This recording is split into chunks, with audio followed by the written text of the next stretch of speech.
Someone you love is gone. The body is still warm. You have no words for what comes next, because no one ever taught you. You only know what your hands want to do. For at least 300,000 years, this was the only grief counseling that existed. No ritual book. No funeral home. No priest with answers. Just you, the body, and everything your species had slowly learned to do in the dark. And what early humans did, it will surprise you. Most people assume that ancient humans treated death the way animals do. That they left the body where it fell, moved on, survived. That mourning was a luxury evolution hadn't invented yet. But the evidence says something completely different. The evidence says that the way your ancestors handled death was, in certain ways, more intentional, more communal, and more psychologically sophisticated than almost anything you do today. Let's start at the very beginning. The oldest confirmed deliberate burial ever found dates to roughly 300,000 years ago, not from our species, Homo sapiens, but from Homo naledi, a small-brained hominin discovered deep inside the Rising Star Cave system in South Africa. The excavation, led by paleoanthropologist Lee Berger and published in 2023, found multiple individuals arranged in specific positions within the cave. The cave required crawling through passages barely wide enough for a human body. These were not bodies that fell in by accident. They were carried there. Deliberately placed. In the dark. This changes everything we thought we knew about when death rituals began. Homo naledi had a brain roughly a third the size of yours. And yet something in that brain, some recognition, some feeling, drove it to treat the dead as something other than refuse. Think about what that means. Your instinct to mark death, to do something with a body, to refuse to simply walk away. It may be older than your own species. Now fast forward. By the time Homo sapiens arrived, around 300,000 years ago in Africa, burial was already developing into something more layered. At Skhul Cave in Israel, dated to roughly 100,000 years ago, excavators found a man buried with a large boar's jaw placed in his arms. At Qafzeh Cave, also. In Israel, a child was buried with deer antlers arranged over the body. These weren't accidents. Someone chose those objects. Someone placed them with care. Someone believed, or at least felt, that the dead deserved to carry something into wherever they were going. Archaeologist Francesco D'Erico and his colleagues have spent decades analyzing these sites, and what they consistently find is intentionality. The graves are oriented. The bodies are positioned, often curled on their sides, knees drawn up, a posture that mirrors sleep. Not discarded. Arranged. As if whoever did it wanted the dead to be comfortable. Why curl the body like that? One theory is purely practical. A flexed burial requires a smaller hole. Another theory, and one supported by cross-cultural ethnography, is that the fetal position was symbolic. A return to the beginning. A going back. Something in ancient human cognition mapped death onto sleep, onto rest, onto a cycle. So let's reconstruct a scene. Imagine you are a member of a small band of hunter-gatherers, maybe 40 people total, moving across the landscape of what will one day be called Europe, roughly 30,000 years ago. It's late autumn. The cold is arriving. And one of your group, an older woman, someone who has fed you, taught you, told you stories, dies in the night. What happens next is not chaos. It is choreography. The group knows what to do because they have done it before, or watched it done, or heard it described in the stories passed down around campfires. The body is washed or cleaned with whatever is available. Red ochre, iron-rich mineral pigment ground into a fine powder, is sprinkled over or rubbed into the body.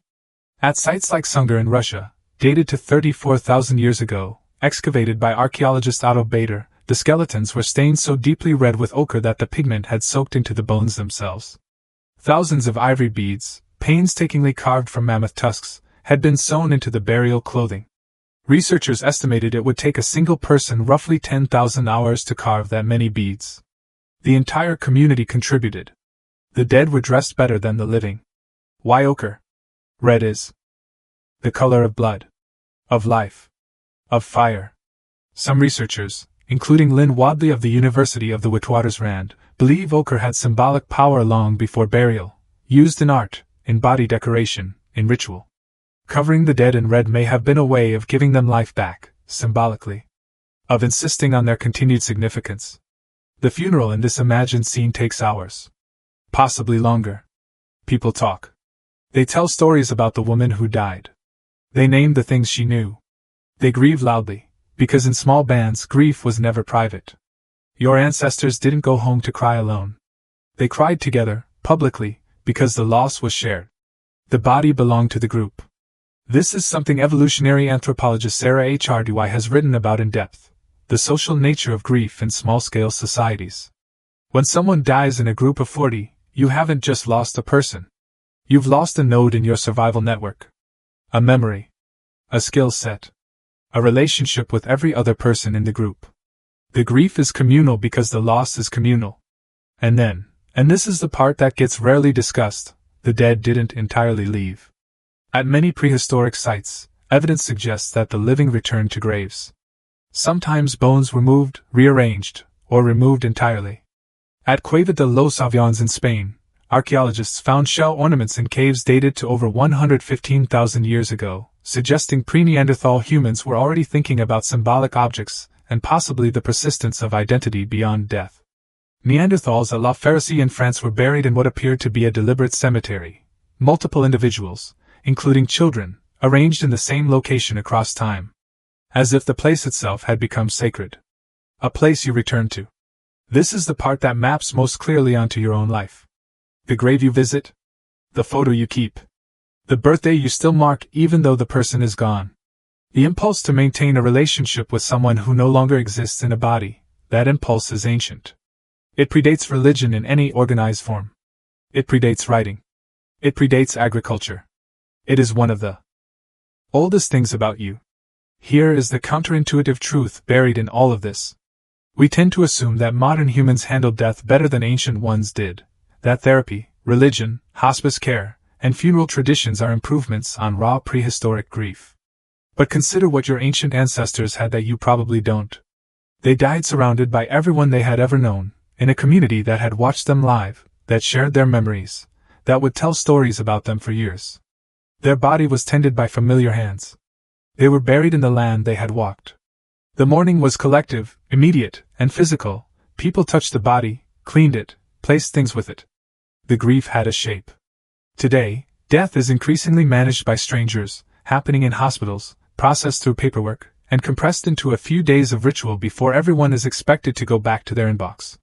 Psychologists like George Bonanno, who has spent decades studying grief at Columbia University, have found that one of the strongest predictors of complicated, prolonged grief is social isolation, the feeling of mourning alone. Ancient humans, almost by structural necessity, never mourned alone. They built the rituals. They wore the ochre. They placed the boar's jaw in the dead man's arms. They carved 10,000 beads. Not because a priest told them to, but because something in the human nervous system, tested and shaped over hundreds of thousands of years, knew that doing something with your hands was how you survived the loss of someone you loved. That something is still in you. The next time you feel the pull to mark a death, to visit a grave, to keep an object, to tell a story out loud, to gather people together, you are not doing something sentimental. You are doing something 300,000 years old. You are doing exactly what your ancestors did in the dark, inside a cave, carrying a body through passages barely wide enough to breathe. Someone you love is gone. And you already know what your hands want to do.